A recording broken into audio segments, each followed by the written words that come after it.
Dami pa rin ng mga hayop na ito para mapag-aralan pa ang kanilang papel sa pagpapanatili ng kalusugan ng lupa. Wala kuya. Buti na lang may water source. Kadalasan, sa mga spring o sapa na ganito na Wala naman. mga malalaking bodies of water na nasa baba ng bundok. Ngayon, itong Mossy Forest, itong bundok na rin, ang nag-a-assist para malinis sa tubig. Kaya, fresh na fresh to.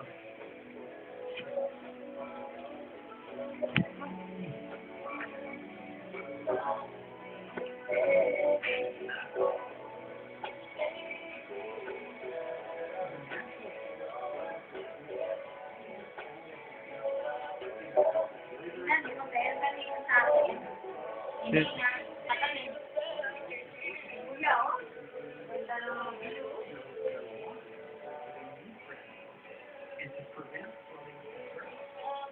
Ano nga tayo? Nakarisip ako ng ano, Pelena. Patay mo kasi yung sound. Ayan, dalalaan. Kuya. Nagiging problema rin. Ingat niya ako yung kilang. Pinurelan farming. Tapos They usually clear most of forests as a watershed or source of water to pave way for gardening. Pag walang turista, sa pagsasaka naman umaasa, maraming katulad ni Fabiano. Pag walang housing na walang nag-sponsor ko na yung farming dyan.